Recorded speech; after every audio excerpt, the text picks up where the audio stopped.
Hi friends, this is Shivaram Yadav and welcome to నోజ్బడి cinema talkies.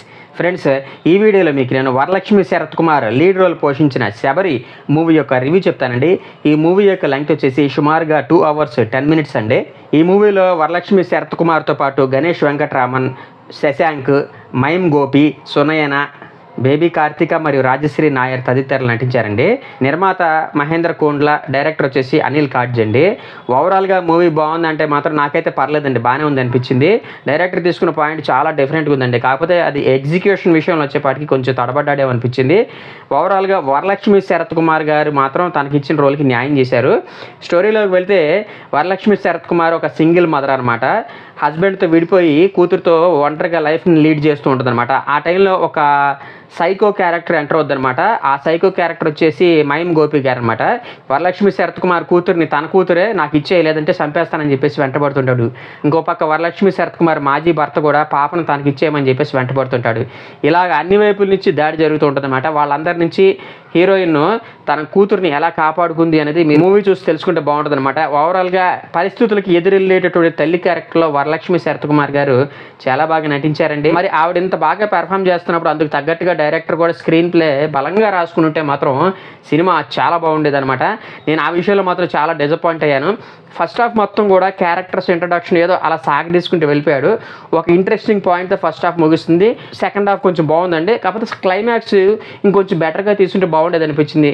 ఊరికనే తేల్చేస్తారన్నమాట climax, కాబట్టి క్లైమాక్స్ని ఇంకొంచెం బెటర్గా డీల్ చేస్తుంటే బాగుండేది అనేది నా అభిప్రాయము. వరలక్ష్మి శరత్ కుమార్ గారి యాక్టింగ్ తర్వాత మనకి బాగా నచ్చేది మైమ్ గోపి గారండి. సైకో సూర్యన్ క్యారెక్టర్ అనమాట ఈ సినిమాలో. ఆ క్యారెక్టర్లో ఆయన చాలా బాగా నటించారండి. సినిమాకు ఉన్నటువంటి బిగ్గెస్ట్ రిలీఫ్ కూడా ఆ క్యారెక్టర్ అనమాట. ఆ తర్వాత బేబీ సునయన, అట్లాగే లాయర్ క్యారెక్టర్ చేసినటువంటి హీరోయిన్ పాత ఫ్రెండ్ శశాంక్ కూడా చాలా బాగా నటించాడండి. ఓవరాల్గా ఆర్టిస్టులు కూడా తమకిచ్చిన పాత్ర పరిధి మేరకు చాలా బాగా నటించారు. కాకపోతే ముందే చెప్పాను కదండి, స్క్రీన్ ప్లే వీక్గా ఉండటం వల్ల వీళ్ళందరి పెర్ఫార్మెన్స్ వేస్ట్ అయిందని చెప్పాలి. ఇక టెక్నికల్ డిపార్ట్మెంట్ విషయానికి వస్తే గోపి సుందర్ అందించిన మ్యూజిక్ పర్లేదండి, కాకపోతే నాకు మ్యూజిక్ అంటే కూడా బీజిఎం బాగా నచ్చింది. ఓవరాల్గా గోపి సుందర్ గారు చాలా మంచి బీజిఎం ఇచ్చారని చెప్పాలి. ధర్మేంద్ర కాకర్ల యొక్క ఎడిటింగ్ అయితే నేనైతే అస్సలు సాటిస్ఫై కాలేదండి. ఫస్ట్ హాఫ్ సెకండ్ హాఫ్లో కూడా కనీసం ఒక 15 minutes అయినా సరే లెంగ్త్ తగ్గించుంటే బాగుండేది అనిపించింది. ఓవరాల్గా ఎడిటింగ్ ఇంకొంచెం బెటర్గా చేసుంటే మాత్రం సినిమా ఖచ్చితంగా మంచి టాక్ని సొంతం చేసుకునేది. అట్లాగే ఈ మూవీకి 3 సినిమాటోగ్రాఫర్లు పనిచేశారండి. రాహుల్, వాత్సవ మరియు నాని చిమిడిశెట్టి అండి. ఈ 3 కూడా మంచి సినిమాటోగ్రఫీని అందించారు. ఓవరాల్గా సినిమాటోగ్రఫీ కూడా డీసెంట్గా ఉందని చెప్పాలి. ప్రొడక్షన్ వాల్యూస్ కూడా చాలా బాగున్నాయి. ఇక డైరెక్టర్ అనిల్ కాడ్జ్ విషయానికి వస్తేనండి, నాకైతే ఆయన తీసుకున్నటువంటి పాయింట్ అయితే చాలా బాగా నచ్చింది. మరి అది ఎగ్జిక్యూషన్ విషయంలోకి వచ్చేపాటికి మాత్రం ఆయన తప్పడౌట్ చేశాడు అనిపించింది.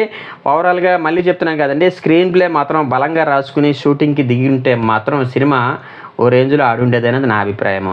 ఈ మూవీకి నేను ఇచ్చే రేటింగ్ వచ్చేసి 2.5 అండి. నా ప్రజెంటేషన్ కనుక మీకు నచ్చినట్లయితే ఈ వీడియోని లైక్ చేయండి, షేర్ చేయండి. మీ ఫ్రెండ్స్ అండ్ ఫ్యామిలీ మెంబర్స్ చేత కూడా మన యూట్యూబ్ ఛానల్ని కొంచెం సబ్స్క్రైబ్ చేయించండి.